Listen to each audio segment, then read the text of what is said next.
रहे हैं CN24। UP का इकलौता गांव जहां नहीं हुआ पिछले 1.5 सालों में कोई भी क्राइम, ना हुई कोई चोरी, ना हुआ कोई लूट और ना ही किसी बहन बेटी की इज्जत से खिलवाड़ हुआ। यह अनोखा और नायाब गांव है मुख्यमंत्री के गृह जनपद छितौना का, जहां की आबादी तकरीबन 1450 की है और तकरीबन 250 के आसपास आवास हैं। गोरखपुर मुख्यालय से 12 से 15 किलोमीटर दूरी पर स्थित छितौना गांव प्रदेश के सभी गांव के लिए नजीर साबित हो रहा है, क्योंकि इस गांव में लोगों की मूलभूत की सारी सुविधाएं मौजूद हैं। लोगों के लिए बिजली, पानी, सुरक्षा और सड़क सब कुछ यहाँ मुकम्मल नजर आता है। और एक सबसे बड़ी खास बात यह है कि इस पूरे गांव में देशभक्ति की जो बयार बहती है उसका दृश्य साफ देखा जा सकता है। पोल हो, पेड़ हो या फिर दीवार, सब तरफ तिरंगा ही तिरंगा नजर आता है।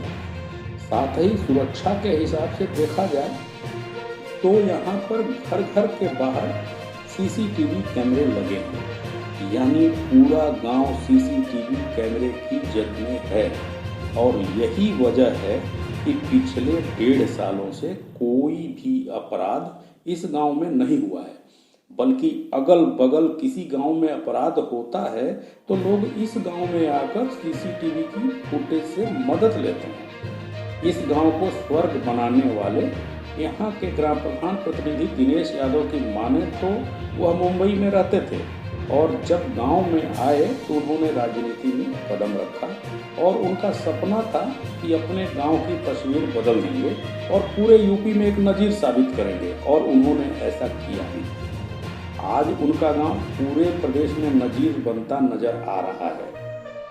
छितौना गांव को हम लोग एक मॉडल गांव के रूप में विकसित करने जा रहे हैं और इस गांव में CCTV कैमरे लगे हैं और इसके अलावा मॉडल सामुदायिक शौचालय बनाए गए हैं। सभी जगह तिरंगे के रूप में गांव को दर्शाया गया है और देशभक्ति का स्लोगन भी दिया गया है। सभी रोडें अच्छी बनी हुई हैं, CC रोड बना हुआ है, स्कूल काफ़ी अच्छे से बनाया गया है, रंगाई पुताई करा के इसे पूरा रिनोवेट कराया गया है। साथ ही साथ इस गांव को परफॉर्मेंस ग्राउंड से भी धन आवंटित कराया गया है। 3 करोड़ के आसपास की धनराशि दी गई है। आगे इसमें और अच्छे से काम किया जाएगा ताकि यह पूरे प्रदेश के लिए एक नजीर बन जाए। सरकार की जो मुहिम आई कि कुछ करना है तो इन्होंने पहले आगे बढ़ करके घर घर शौचालय पहले बनवाया, फिर ऐसे जगह इन्होंने शौचालय, कहीं मेरे गांव की सभा की एक भी औरतें कहीं बाहर नहीं निकलती हैं, सारे लोग। कैमरे की बात की जाए, CCTV कैमरे से तो इस पे अपराध पे किस तरीके से अंकुश लगा है? जो आपके अपराध के लिए तो जब से CC कैमरा लगा, चोरी की घटना खत्म हो गई। आसपास जो भी चोरियां होती थी, छोटी मोटी या बड़ी, ये खत्म हो गई। यहाँ तक चोरी की बात है, पहले चोरियां हुआ करती थी गांव में, कई प्रकार की कई वारदातें होती थी। लोग घास चुराते थे या तो गाय भैंस खोलते थे। इसलिए 1.5 साल से जब से कैमरा लगा हुआ है, सारे लोगों के अंदर दहशत है कि हम कैमरे में कैद हो जाएंगे, इसलिए सारी वारदातें कम हो गई।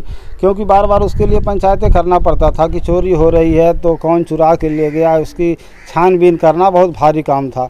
CCTV कैमरा लगने के बाद से लोगों में दहशत है, लोग को ऐसी कोई वारदात ही नहीं करना पड़े। आज ही पंचायत तो समझिए कैमरे ने साफ कर दिया, उसके लिए अब पंचायत नहीं करनी पड़ती।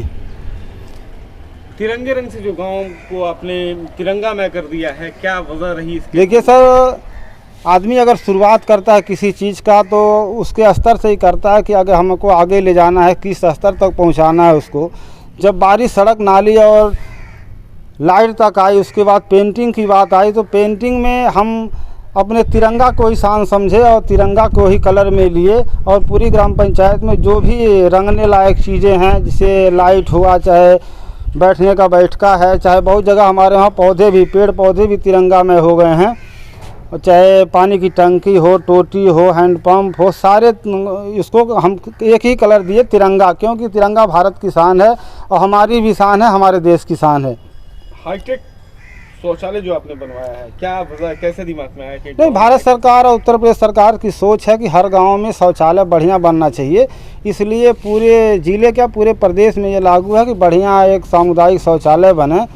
तो उस सोच के आधार पर, क्योंकि हम भी बहुत इस काम में शौकीन हैं, हम भी बहुत बढ़ चढ़ के हिस्सा लेते हैं। कोई अगर योजना आई है तो उसमें प्रथम वरीयता हम प्राप्त करने के लिए लड़ाई लड़ते हैं, ना कि हम बनाने के लिए लड़ते हैं। हम चाहते हैं कि कोई भी चीज़ बनाई जाए वो अधिकारी के दिमाग में आवे कि ये छितौना का प्रतिनिधि या छितौना गांव बढ़िया काम करता है। इसलिए हमने बहुत अच्छा हाईटेक किया। उसके लिए माननीय CDO साहब हमको बुला के सम्मानित भी किए थे।